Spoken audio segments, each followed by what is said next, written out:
अस्सलाम वालेकुम स्टूडेंट्स। आज हम पढ़ने वाले हैं फोर्स और मोमेंटम का आपस में ताल्लुक। फोर्स और मोमेंटम का आपस में ताल्लुक क्या होता है, इसे समझने के लिए हम फर्ज करते हैं कि हमारे पास एक जिस्म है जिसका मास m है। वो वेलोसिटी जिसकी इब्तदाई वेलोसिटी है vi से हरकत कर रहा है। अब vi से हरकत कर रहा है तो उसके ऊपर एक फोर्स f अमल करती है। फोर्स f अमल करने की वजह से उसके ऊपर क्या होता है, हमारे पास एक्सेलरेशन पैदा होता है। अब एक्सेलरेशन पैदा होता है तो उस जिस्म की वेलोसिटी में तब्दीली आती है और उसकी वेलोसिटी vi से तब्दील होकर vf हो जाती है। तो हम देख सकते हैं कि उसका जिस्म का इब्तदाई मोमेंटम है वो क्या है और आखिरी मोमेंटम क्या है और इनका आपस में ताल्लुक क्या है फोर्स के साथ हम निकालते हैं। तो फर्ज करें कि जिस्म का मास m है तो उसका जो इब्तदाई मोमेंटम है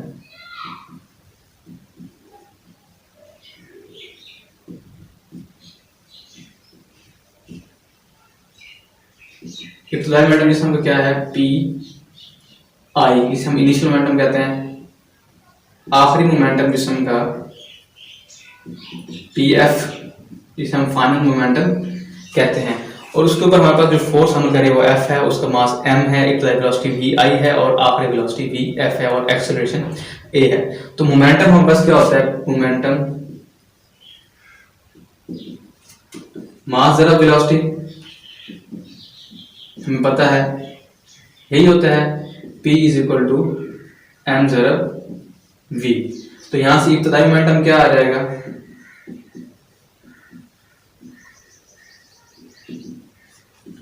p i = m v i और आखिरी मोमेंटम क्या आ जाएगा,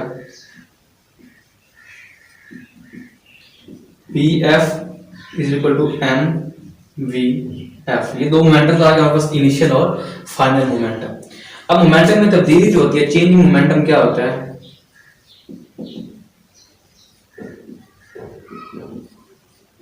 वो क्या होता है, आखिरी मोमेंटम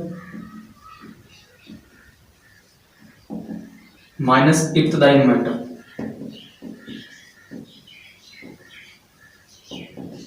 तो आखिरी मोमेंटम क्या है, pf माइनस pi, मोमेंटम में तब्दीली। मोमेंटम में तब्दीली, चेंज इन मोमेंटम हमारे पास pf माइनस pi आ रहा है। pf की वैल्यू क्या है हमारे पास, mvf माइनस mvi, pi की वैल्यू। तो ये हमारे पास दो इक्वेशन हम बना लेते हैं, इक्वेशन 1 और इक्वेशन 2। अब दोनों की जो हमारे पास ये वाली साइड है वो दोनों में क्या है, मोमेंटम में तब्दीली, मोमेंटम में तब्दीली। इन दोनों को हम क्या करेंगे, कंपेयर करेंगे। तो हमारे पास क्या आएगी, ये वाली साइड। तो दोनों को हम क्या करेंगे, इनका मुवाजना करेंगे, इनको कंपेयर करेंगे। तो 1 और 2 का मुवाजना करने से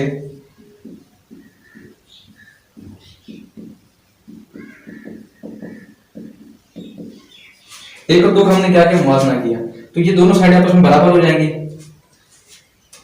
pf minus pi = mvf minus mvi, क्योंकि इसकी दोनों ये वाली साइडें हैं, दोनों क्या हैं, एक जैसी है।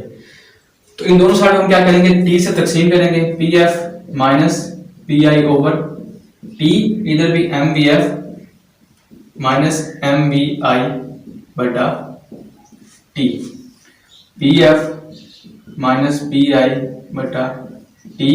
तो यहां से हम निकाल देते हैं, m को कॉमन निकाल लेते हैं, vf minus vi over t।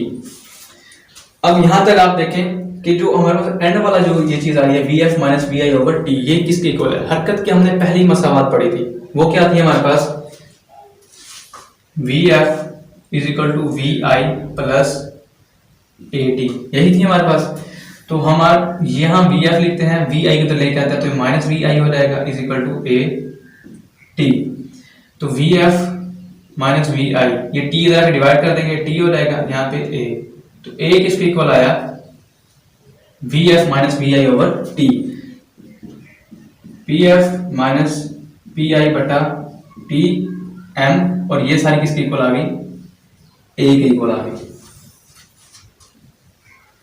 अब m a किसके इक्वल होता है, Newton second law of motion हमें क्या कहता है, F = ma। तो pf minus pi over t = F के इक्वल, क्यों, क्योंकि हमें पता है F = ma होता है।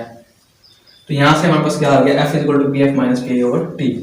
तो फोर्स और मोमेंटम आपस में क्या ताल्लुक है, तो इसे हम क्या कहते हैं, मोमेंटम में तब्दीली की शरह। टाइम के साथ कोई चीज तब्दील हो रही होती है तो उसे हम क्या कहते हैं, उसमें तब्दीली की शरह। तो मोमेंटम में तब्दीली की शरह किसके बराबर होती है, फोर्स के बराबर होती है।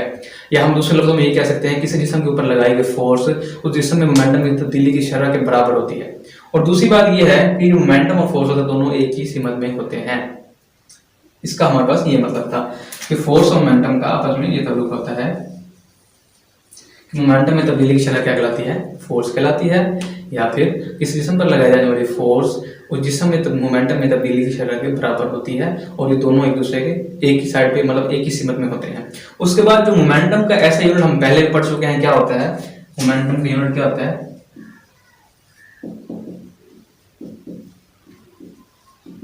न्यूटन सेकंड होता है। क्या होता है, न्यूटन सेकंड या फिर किलोग्राम मीटर फी सेकंड होता है, किलोग्राम मीटर फी सेकंड। ये दोनों यूनिट क्या है हमारे पास, मोमेंटम के यूनिट्स हैं। तो ये हमारे पास क्या है, ये फोर्स और मोमेंटम आपस में